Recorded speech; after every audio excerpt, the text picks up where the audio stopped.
Now that you've had a chance to see what Professor Dave has to say about quantum numbers, I want to take a couple minutes just to summarize what you learned in his video and then show you kind of a colorful grid way of organizing things. The quantum numbers are actually the three integer values that are needed in order to solve Schrodinger's equation in three-dimensional space. Schrodinger's equation is simply the mathematical requirement on all electrons that ultimately provides some kind of explanation and rationale for why it is that electrons have to be quantized or why they end up with only certain special energy levels. These quantum numbers provide those solutions and as a result have very, very limited numbers of possibilities. Here's a chart that has all the different quantum numbers in it. The first one is the principal quantum number and is actually one that you were familiar with before we headed down this path because it crops up as early as 6th grade when we start to talk about electrons having certain special energies, which energy level are they in, and the meaning of this principal quantum number is which energy level.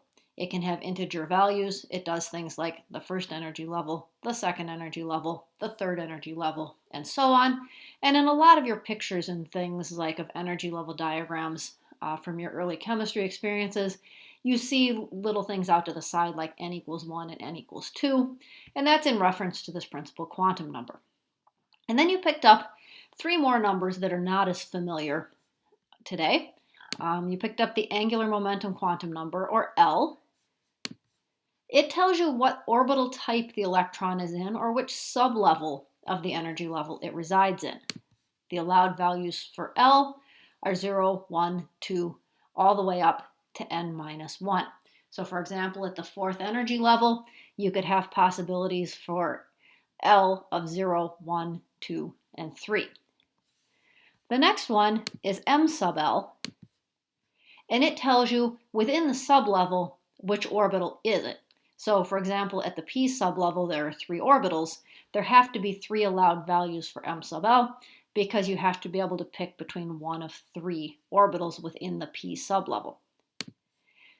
M sub L has allowed values of 0, plus or minus 1, plus or minus 2, all the way up to plus or minus L. This leads us to either one allowed value, 3, 5, 7, 9, etc., or the number of orbitals within the various sublevels. The last quantum number isn't a quantum number that was included in the solutions to Schrodinger's equation, but a fourth quantum number that was put into place after scientists had observed the magnetic behavior of materials and connected that to the behavior of the electron. At that point, they needed one more characteristic to describe electrons, and that was the electron spin.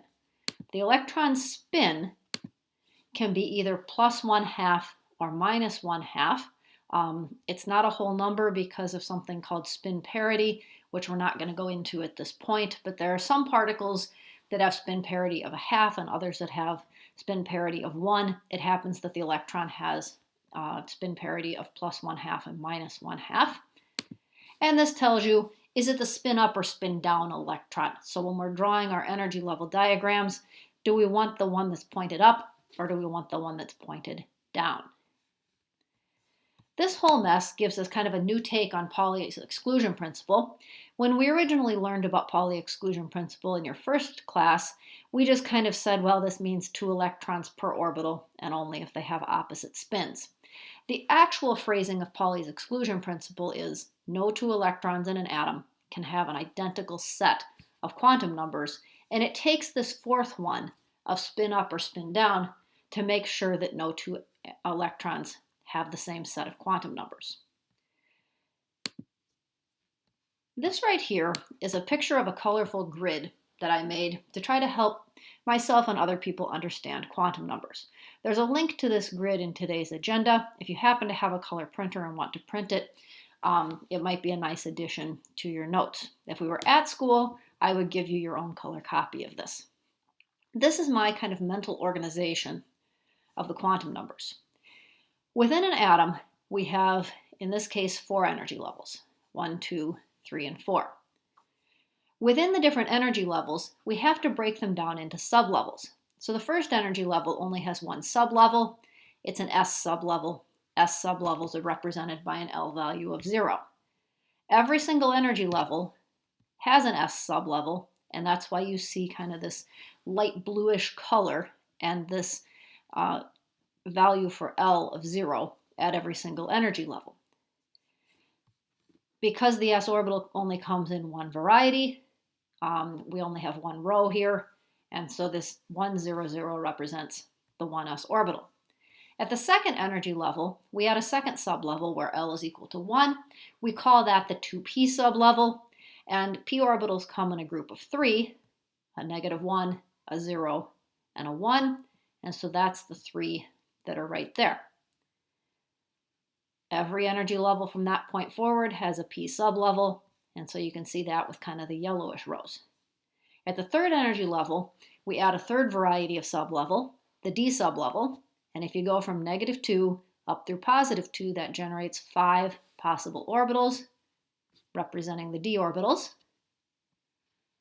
And at the fourth energy level, we add yet another sublevel, that being the f sublevel. The f sublevel has an L value equal to 3. And if we go from -3 all the way up through 0 and on to +3, that generates 7 different possibilities there, which represents the 7 different possible f orbitals.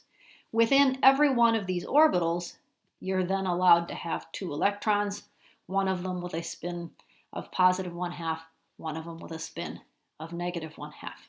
So this is just one more way to represent the quantum numbers, their meanings, and their connections back to the atomic orbitals.